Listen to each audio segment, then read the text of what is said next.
അവിഹിതബന്ധം പിടികൂടി മർദ്ദിക്കുകയും താക്കീത് ചെയ്യുകയും ചെയ്ത ഭർത്താവിനെ കാമുകനൊപ്പം ചേർന്ന് കൊലപ്പെടുത്തി ഭാര്യ.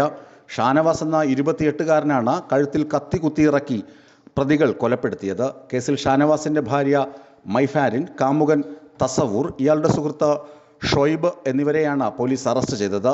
യുപിയിലെ ഷംലി സ്വദേശിയാണ് കൊല്ലപ്പെട്ട ഷാനവാസ്.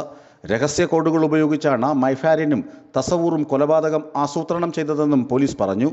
യുപിയിലെ കൈരാനയിൽ നിന്ന് വാങ്ങിയ 1.25 ലക്ഷം രൂപയുടെ മാലയുമായി ഷാനവാസും മൈഫാരിനും ബൈക്കിൽ ഷാംലിയിലെ ഇസാപൂർ ഗുർഖാൻ ഗ്രാമത്തിലേക്ക് പോകുന്നതിനിടെയായിരുന്നു കൊലപാതകം. വാഹനം തടഞ്ഞു നിർത്തി ഷാനവാസിനെ ചില അക്രമികൾ കത്തി ഉപയോഗിച്ച് കഴുത്തിൽ കുത്തിയ ശേഷം ബൈക്കും മാലയുമായി രക്ഷപ്പെട്ടു എന്നായിരുന്നു മൈഫാരിൻ ആദ്യം പോലീസിന് നൽകിയ മൊഴി. വീട്ടിൽ നിന്ന് ഷാനവാസും മൈഫാരിനും ഒരുമിച്ചാണ് ഇറങ്ങിയത്. അപ്പോൾ തന്നെ കാമുകനെ വിളിച്ച് ഒരു കോഡ് വഴി ഷാനവാസുമായി നിൽക്കുന്ന ലൊക്കേഷൻ അറിയിച്ചുവെന്ന് പോലീസ് പിന്നീട് കണ്ടെത്തി. 3 ദിവസം മുമ്പ് കാമുകനുമായി ഫോണിൽ സംസാരിക്കുന്നത് ഷാനവാസ് പിടികൂടിയിരുന്നു.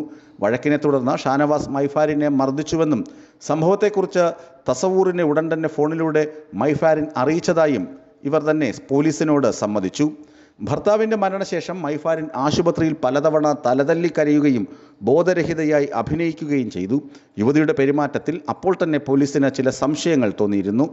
ആക്രമണത്തെക്കുറിച്ച് മൊഴി നൽകാനും യുവതി ആദ്യം തയ്യാറായിരുന്നില്ല.